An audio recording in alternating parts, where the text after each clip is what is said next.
Welcome to another episode of Business Bros. What up, ladies and gentlemen? Hernancias here, Yeah. host of the Business Bros podcast, where we're helping you take control of your branding, your marketing via podcasting so you can create wealth today and generational wealth for tomorrow.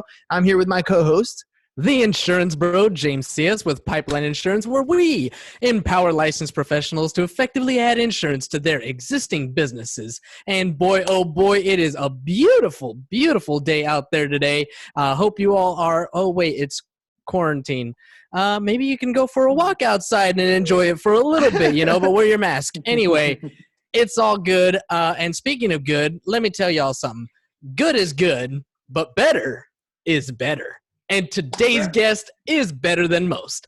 Having been in the business since 1988, our guest today has been part of one of the oldest home inspection companies serving San Diego, Riverside, and Orange County. With over 40,000 homes inspected, that's more than $1 billion in real estate, folks. Here's a company that promises to deliver an unmatched home inspection experience, making the home buying process that much easier for your clients.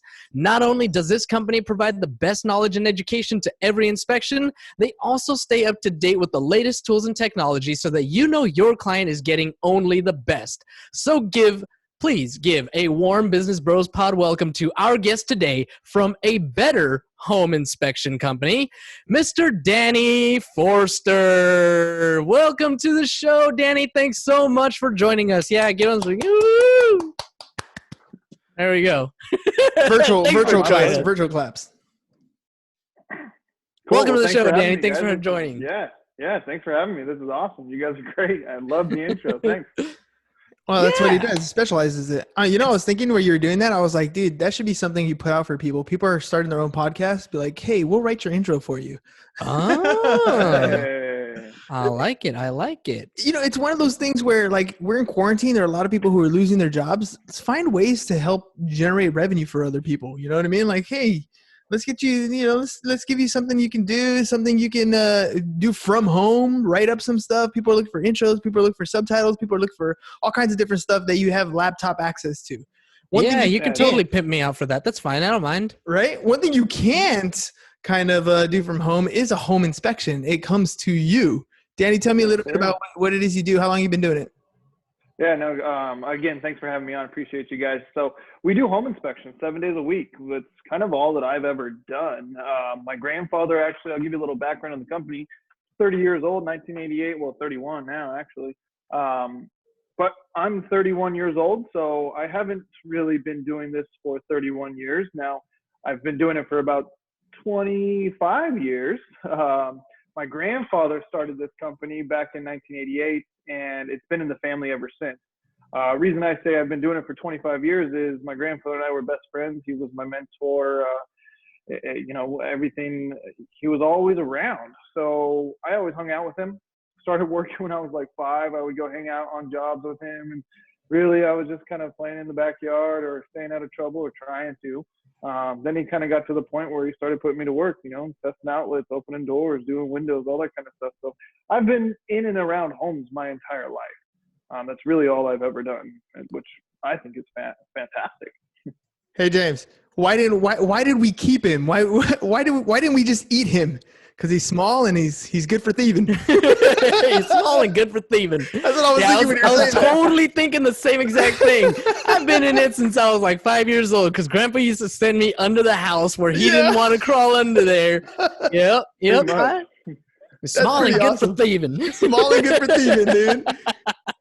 So you got the ins and outs. I mean, it's different when you're immersed in something, right? When you come on and you learn something as a trade, you go in and they teach you the technical skills. They teach you, certain things that you learn, and experience is going to teach you a lot of other things. When you're learning by osmosis, you're there. You're listening to things that are kind of going in. You're starting to understand a language that other people don't speak. Start talking in. I mean, I'm sure you did fractions no problem by the time you hit elementary school because you were already working in 16ths of an inch. I mean, all the way through, right? Yeah, I would say so. One of the things, it's kind of an interesting topic there of learning through osmosis. Whenever I'm training some of my new inspectors, I'm like thinking to myself, like, why don't you know this? You know, well, this is firsthand knowledge to me, but then I have to like remind myself, well, I literally grew up in this. Like, it's not something that I learned from a textbook or I learned from an online video or anything like that. I learned seeing it firsthand. And really probably part of the biggest learning that I did was trying to figure out my grandfather's handwriting, because we used to type all of our inspection reports and I was a much better typer than my grandfather. So I would have to transcribe his notes and they weren't very legible. So I had to really kind of figure things out on my own, ask a lot of questions, and just learn it through, like you said, listening and growing up in it. So yeah, it's something that's really, really beneficial to me. I really enjoyed the way that I learned this business. What's it like? Like learning how to grow a business is different than doing the inspections, right? So, I mean, when you were growing up, you were there on site learning about the inspection aspect of it. At some point, you had to transition from the day-to-day home inspection to managing employees and running, your P&Ls and all that stuff. What was that kind of transition like? Was it something you looked forward to, or was it something that was just like, I don't know, man, I'm just going to stick to doing homes and hire people to do that for me? Great topic again. So actually, that's what I look forward to the most. So I really do enjoy doing home inspections. It's awesome. I mean, I get to go in and out of people's homes. I get to meet a tremendous amount of nice, interesting, fun people. But the actual business development intrigues me more. Now, I won't say that I enjoy sitting in an office 8 hours a day. That's not who I am, and that's not that doesn't excite me. But learning how to run an effective business is extremely important to me. I want to say, I mean, no fault to my grandfather. He was 88 years old when he passed, but he was very old school, very set in his ways, very this is what's worked, this is what's always worked, this is how we're going to do it. And I'm coming in much younger, much more open to change, I guess you could say. And learning how to run the business on my own I'm still learning. It's extremely difficult. Any business, in my opinion, is not a walk in the park. At least I haven't found out about an easy business. So learning that aspect, I really enjoy. And I also think that in order to be successful, you need to be around those who are successful. About 3 years ago, we partnered, I guess I didn't say partner, but I've joined a mentorship and a coaching community of a nationwide home inspection, all home inspectors. So I'm learning from the best of the best. We share resources, we share ideas. One of my business coaches, he's ran his inspection company is 15 employees. They do over $2 million a year. So I get to ask questions. They get to lead me down the right path, steer me from the wrong path. And really, like I said, I think having coaches and listening to people who are successful is one of the biggest aspects of learning how to grow your business. That's stepping into that space can be scary. Tell me a little bit about how that came about. You said your grandfather passed at 88. Did he step away and let you take over, or was he there till I work till the day I go type thing? Oh, he was definitely I work till the day I go type thing. He fell ill pretty quickly, actually. And one of the last days that he was alive, he got dressed he wasn't feeling good. He said he wanted to go to the hospital. He put his darn work clothes on to go to the hospital. I mean, that's the type of guy that he was. So he was still involved until his passing. Now, I was heavily involved in more so kind of the operational side, but he was still the big boss. He was the one that made all the decisions. Now we got along well, but there was no real transitional phase. It was kind of like, he's the one making the decisions. I'm giving suggestions, making minor tweaks and changes as I could, but he was very stuck in his ways. Once he passed and I took over, we grew quite a bit in the first year. It was 22%, and made some financial changes where our revenues actually grew as well. So it wasn't just we're increasing volume, we're actually decreasing expenses while increasing volume. And that was one of the biggest things that I was able to pull out of my first year in my coaching program. That's pretty impressive. Can you like elaborate a little more on stuff like that on like what types of things were you looking at that were traditionally like an old school type thing that you Yeah. were able to shift out of and kind of go into something new? Because I think there's a lot of businesses out there right now currently, like with everything going on, they're going to have to start to trimming expenses, right? Yep. Cutting some things Yep. out. And maybe if you can like dig a little deeper into like what things you were able to maybe automate or shift out, it kind of might be able to give some people some ideas. Yeah, for sure. One of the biggest things is looking at your financials. That was, that was kind of the moment for me. So like with my grandfather being old school, is kind of like, hey, we have money in the bank, so let's go spend it. Mm-hmm. Cool. More money's coming in as the days come. Great. There was no budgeting. There was no forecasting. There was no analyzing. It was just kind of like, hey, we've been in business for a long time. We're successful. We're going to continue to be successful. And there wasn't really that forward thinking process.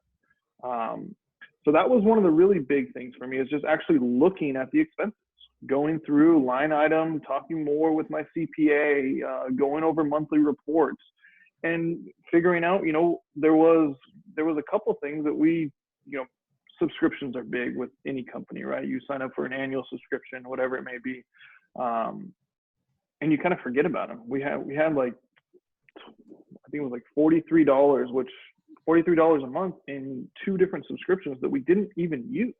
I mean, Mm-hmm. we probably had it on our books for 2-3 years, and yeah, we might have used it and it sounded like a good idea, but as I was looking at these reports, I'm like, I haven't used that in over a year. Why would I continue to pay $22 a month?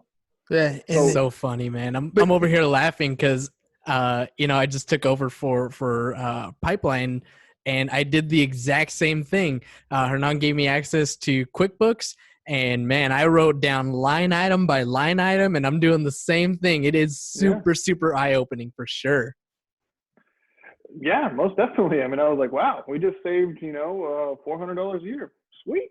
Yeah. Then that $400 can go to other things. Yep. Even little things like calling your insurance companies, your auto insurance, and re-getting quotes, shopping around for some of the services or some of the, the entities that you actually do business with. Call Pipeline. Call Pipeline. Excuse me. Oh, yeah. Pipeline. Great plug there. But yeah, I mean, that was some of the things that my coaches are saying, like, have you looked at your E&O insurance, and have you actually shopped around for them? How about your auto insurance? Just look around and see your options and compare, looking at your phone bill. We all get, I have 5 different lines for all my employees. I have 5 right now, 5 lines for my employees. And they're like, have you shopped your cell phone bill? yeah. I'm like, nope, I haven't shopped it. So shopping around and looking at those financials really gives you the opportunity to make better decisions.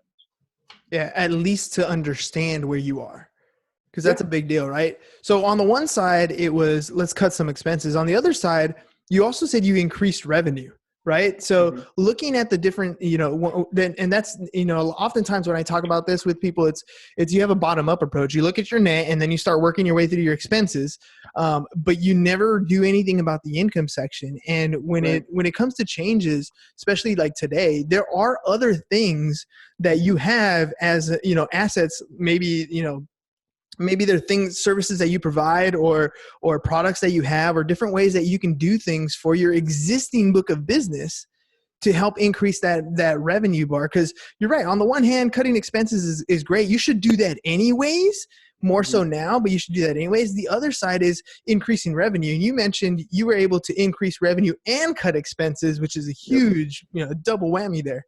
Tell me a little bit about what you were totally cool. So with increasing revenue, in my industry of home inspections, what is our sales vertical? Our primary sales vertical, providing the home inspection, right? But there's other opportunities, or you mentioned other services that we can provide that will add value to our clients. Now, that's where we were able to increase our revenues, is on our ancillary services. It's something like, we're here to do a home inspection. Now, would you like the opportunity to understand the integrity of your main sewer line? Oh, you would? Great. Well, we have the opportunity to run a camera through your sewer line and take a video and show you the conditions of the interior aspects of your main sewer drain. So that's a sales vertical that we've added. Also, such things like indoor air quality sampling, where we can come in and bring in the equipment and sample the air in the inside of the house, which will provide a report from a third-party lab, which will give you an analysis of what's going on in the air.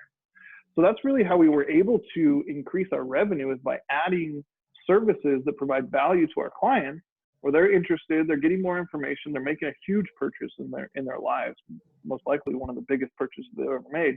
So we give them the opportunity to get more information. So if you can increase your sales verticals, you have more opportunity to have money come in on each ticket or on each job.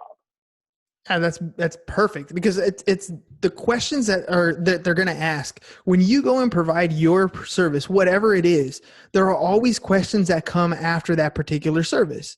And if you have answers to those questions, if you're able to provide them with the specifics, not just like general answers, but here's how you can get that particular answer taken care of. Yep. Those are the opportunities that are presented there. And that's a perfect, I mean, that's great business 101, by the way, what you came in and did.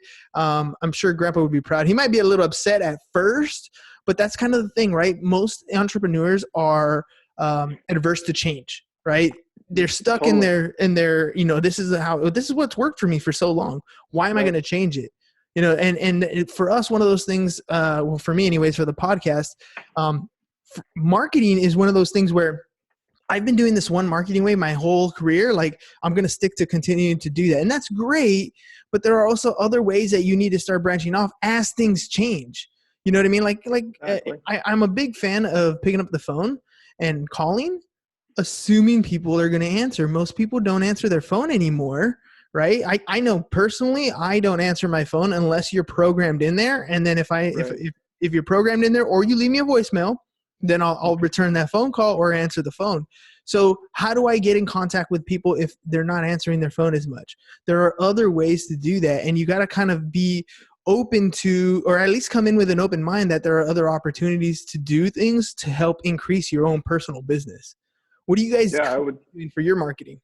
I would totally agree with that. And also, to expand a little bit on there, it doesn't mean that you can't just stop doing what has been working, but have the opportunity to try new things and evaluate it. I mean, that's another thing about being the business owner, is evaluating what's working, where it's working, and how well it's working. Mm-hmm.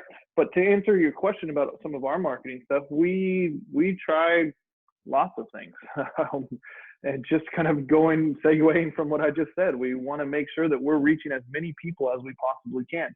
We still make phone calls. We still send out email blasts. We do it in normal times, not during these times, but we do drive-bys and drop-bys where we're actually I have a full-time marketing director where he goes out and tries to make relationships, shaking hands, kissing babies type of thing. We're doing social media posts. We're getting into some more video blogs or vlogs, video logs, trying to create some series where we can capture some of that audience online. And it's kind of come to the top of the what's the word I'm looking for? Coming to the top of the priority list right now, because everyone's in front of their computers. So it's like, we need to get on this so we can get in front of people. So how has this whole COVID pandemic affected your guys' business? It's affected it pretty drastically. We're in the business of real estate, and real estate is a little kind of shaken at the moment, I guess you could say. We're down anywhere from 40 to 60% on a given week. It used to be we're doing 30 to 40 inspections a week. Now we're 15 to 22-ish over the last couple of weeks. So it's been a big change, but it's also given me the opportunity to work on a lot of things. I mean, that's one of the things that I always train myself is like, where are my opportunities? Just because I don't have any inspections today, does that mean that I just can sleep in till 10:30 and, kind of mosey around the house? Or should I put my efforts into continuing to build and grow my own business and help myself, help my employees? I mean, I reach out to my employees every day, every other day, talk to them. I mean, that's something that I think any business and every business owner should be doing right now, is making sure that their team is well taken care of. But working on projects, I mean, I've revamped majority of my inspection template because I've had hours of sitting in my office. Systems, just getting those systems in place so that people, you know, when you bring somebody on, James has been doing that like a madman. He's standard operating procedures for pretty much everything in the business. He's got hours and hours that he's been working on those things, especially now with COVID going on. I mean, he was working on them before, but like a maniac these last few weeks, and Awesome. it's going to make a huge difference. I wanted to ask you a little bit more about the real estate space, because we got a lot of realtors in our audience. What concerns are you hearing from homeowners, from potential buyers? And then what are you hearing from realtors as far as, you know, getting the home inspection done, getting, you know, the reports in on time, accessibility to property, that sort of stuff? Yeah, good stuff. So on people attending home inspections, it's becoming a rarity, I guess you could say. There's not very many people attending nowadays, which makes sense. So we are doing things not really differently from our perspective, from our company's perspective. We have a very intuitive, advanced home inspection software that we use that gives us the ability to really document everything on your property. We can include videos, which we do, and we're actually starting to include more videos, and adding more documentational photos so that we can provide the information to our agents and our clients as if they were there. Now, one of the biggest things that has changed is how we present this information. Normal circumstances was the buyers and the agents were on site during our inspections. With my company, we produce our reports on site. So we actually have the ability to go over all of our details before we leave the property. With today's current situation, what we do is produce the report on site just as we normally do, and we give our clients options. We can video conference, kind of just like we're doing here. We've started to do Zoom calls with our clients, FaceTime with our clients, phone conferences, any way that we can get the information to them. And that's our biggest priority, is to make sure that our clients are happy with the service, with the product, and that they understand everything about their home, because clients are first and foremost most important in our eyes. Some of the concerns that I've been seeing personally is the uncertainty of the real estate market. I mean, I've worked for a couple agents this week last week actually, their kids were buying properties, their own family. And I got kind of mixed input from the realtor versus, you know, mom or dad. It's like mom or dad says, well, maybe you might want to wait and kind of see how things pan out. The realtor's like, it's still a good time to buy. There's less competition because there's not as many buyers out. Interest rates are still pretty darn low historically. So it's a good time to buy as far as, you know, from the real estate space. So it's hard to say what is going to happen. I've also been reading a bunch of articles, seeing things like, hey, after everything kind of settles, the dust settles, we're all clear, we're going to see a pretty good boom, which that excites me because I'm in the real estate space. So I'm hoping that's all true. Well, you were also around in 2008, and you know what was going on back then. What was that like going through? I mean, homes were still being sold. Homes were still being bought and sold around that time. It was a little bit different. What is it compared to today? So it's a little bit of a challenging question for me because in 2008, I wasn't in the ownership side of the business. I was in college. So, you know, I went to college. I graduated high school in 2006, went off to college for 4 years, and I was still involved with the business, but I wasn't in the ownership operational management side. However, you know, my grandfather, who was running the company then, had 3 teams, and he used to run teams of 2 inspectors. Ended up having to lay everyone off during that time, and it was only down to himself and my uncle, so basically just whoever was left in the family. So that's how slow things got, and it wasn't just a month or maybe 2 months or maybe 3 months, right? Which I'm hoping we're not going to be going too many more months of this drastic slowdown.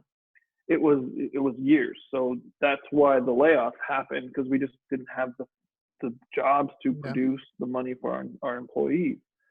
The difference now is I personally have prepared my company a lot better than probably it was prepared in 2008, by looking at the financials, by forecasting, by having a business savings, by now discussing openly with my employees the current situation, and how we're going to combat that. And having buy-in from our employees, which is awesome. I mean, my team is great. I have great inspectors, great marketing director, and a great office manager. And we're open about things. You know, one of the first meetings that we had when this pandemic basically hit was, what are our options? How do we prepare? Are we okay? Do we do a furlough? Do we adjust? Do we take it week by week and see what our revenues are? Because I don't want to furlough any of my guys and gals. I want them to continue with the same amount of hours, and continue the same lifestyle that they have, because they have bills too. So just, that's kind of the difference that I see personally, is me being more proactive in the current situation and openly talking and discussing options with my team. Yeah, having more opinions on the particular situation. I like that too, because they know their lane very well, right? I mean, they know what they're doing, they know what they see out there, and so being able to kind of powwow and come together and come up with some sort of option is good. Even though you're still the captain of the ship, you're going to make the final decision. Getting that input kind of gives you a better idea. You're making a more educated decision here into which direction you're going to go in, because you're asking the people on the front lines. That's smart. Yeah, it's one of the things that came out of some of the business coaching that I've had. Creating a leadership team. There's a great book that I follow. It's called Traction, EOS Traction, Entrepreneur Operating System. I don't know if you guys have heard of it. Mm-hmm. But yeah, I would definitely recommend it to any business owner or anyone that's in the business space, entrepreneur or not. But it's basically opening your business up to your leadership team and creating a leadership team, because together we can all accomplish more. I mean, we've all heard that before, but it's so true. And when you have buy-in and real commitment, you make real results. So that's one of the things that I enjoy most about my leadership team, is we all are working for the same goal. If you can go back and tell younger Danny how to run the show, what advice would you give him? Find good coaches and listen to them, and implement and implement and implement. Implement or die. Good advice. Take action. Stop thinking about it. Just do it. Do it. Exactly. You're going to fail. I mean, that's some of the things that I've learned, is I'm not perfect. And I will tell everyone I'm not perfect. None of my inspectors are perfect. None of my team is perfect. But we will try to be perfect, and we will do our best. And, if you're scared to try something new, you're going to get the same results. So if you're absolutely content with where you're at, keep doing what you're doing. I'm not content with where I'm at. I want to continue to grow my company. It's possible that you make a mistake, but it's also possible you succeed. You're never going to know unless you step out on the ledge, take that leap of faith. All right, Danny, tell people how to get a hold of you. What's the best way to get a hold of you? Do you need your services? Awesome. So we got a couple of ways that you can get a hold of us. You can find us online at forsterhomeinspections.com. We do have the ability to schedule appointments online. You don't even have to call. So you can just go through our online scheduler. You can give us a call anytime you want, 1-800-720-2844, 1-800-720-2844. You can send us an email. We love emails. That's at info, I-N-F-O, at forsterhomeinspections.com. Let me spell that for you. F-O-R-S-T-E-R, homeinspections.com. Plural, right? Home inspections, plural. Yep, plural with an S. Crazy. Pick the longest name possible. I have that same issue, dude. I had a game truck company before, and it was San Diego Rolling Video Games.com. Yeah. I remember that. It's been around for a while. So that's part of my, we call it IDSing. One of our issues that we have in our company is the website domain name. It is what it is, man. It just, you'll get to that too. Maybe not during COVID. But yeah, I just wanted to have the name and exactly what a company was, where I'm at. Like, can I just put it all together? And it was available. Wouldn't you know it? It all worked out. Wouldn't you know it? The longest possible name is available. Right? All right, Daddy. Hey, man, thanks a lot for coming on the show and sharing. I really appreciate the vulnerability and the sharing of the details. I think it's super helpful when other entrepreneurs get to hear, the nitty gritty of what we do, when we are going to struggle, when we're going to succeed, because that's where the change happens, right? That's where it's not the easiest time in our lives, but once we get over that hump, we're better for it. I would totally agree, and we're all in this together. I mean, whether we're in the same industry or not, we're all here. So if we can help I would love to help. If this helps someone become more successful, great. We can all learn from someone, and absolutely continue learning and growing. Yep. Get out there and take action, ladies and gents. ForsterHomeInspections.com, right?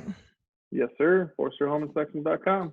All right, ladies and gents, get out there. If you're buying some property, reach out for the inspections, ForsterHomeInspections.com. That's all we got for you guys today. Peace. Bye-bye.